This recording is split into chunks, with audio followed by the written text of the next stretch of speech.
என்னை பொறுத்தவரையிலும் இயக்கத்திலிருந்து தூக்கி எறியப்பட்டவன் முதலில் தெரிந்து கொள்ள வேண்டும். ஒரு சாதாரண உறுப்பினர் கூட இருக்கக்கூடாது என்று சரித்திர வரலாற்றில் நடைபெறாத ஒன்று நடைபெற்றிருக்கிறது. ஆகவேதான் நான் வெற்றிக் கழகத்துடைய தலைவரிடத்திலே சென்று இன்று அந்த பணிகளை ஆற்றிக் கொண்டிருக்கிறேன். என்னை பொறுத்தவரையிலும் இங்கே வெற்றிக் கழகத்தில் இணைந்ததற்கு பிறகு இளைஞர்கள், மக்கள், அங்கே படித்தவர்கள், மேலை நாடுகளில் இருக்கின்றவர்களுடைய வரவேற்பை பார்க்கின்ற போது அவருடைய சக்தி என்பது மிகப்பெரிய சக்தியாக இருக்கிறது என்பதை நாடே அறிந்து கொண்டிருக்கிறது என்பதை நான் இந்த நேரத்தில் தெரிவித்துக் கொள்கிறேன். இந்த சிபிஐ விஜய் வந்து களத்திலேயே இல்ல, வேட்பாளர்களை கண்டுபிடிக்கிறதுலேயே வந்து சிரமப்பட்டிருக்கிறாரு அப்படின்னு சொல்லி முன்னாள் அமைச்சர் எஸ். பி. வேலுமணி இன்னைக்கு காலையில வந்து பத்திரிகையாளர் வேலுமணி மட்டும் அப்படி சொல்லலாம்.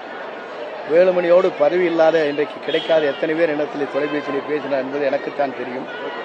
நாளை காலம் மாறும். அவருடைய ஆட்சி, அவருடைய எண்ணங்கள் இந்த மக்களுடைய தீர்ப்பால் அவர் என்ன கருதுகிறாரோ அந்த கருத்துக்கள் அனைத்தும் தூள் தூளாக்கப்படும்.